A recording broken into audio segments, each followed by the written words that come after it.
هذا الضيم اللي احنا شفناه انتوا تسمعوه بس مستمعين، بس ما شفتوا بعينكم تشوفون صار بينا احنا. اجوا يركبون سيارات هاي مال الشرطه يعني اللي يكتبون عليها على الجبال، انا ما ادري انتوا شو تقولوا لها.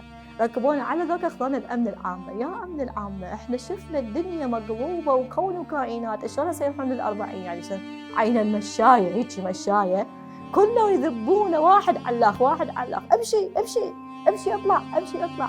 ابويا قام يبكي، قال له ابويا انا بس قل لي ذنبي. ذنبي شنو؟ قال له ذنبك انت كردي فيلي مو عراقي، لازم تطلع من الوطن.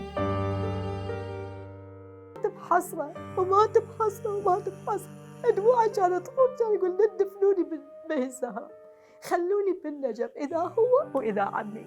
قال لا تدفنوني، أريد كربلاء، أريد نجف، أريد وطني تدفنوني بي، بس ما قدرنا ندفنه. هاي بقى حسرة على قلبي الآخر حياتي. هاي أمنيتي بأن أشوف ذاك الضابط اللي شمر فراشنا، شمر نعمة الله للسماء للسقف ونزلها، وأقول له حسبي الله ونعم الوكيل.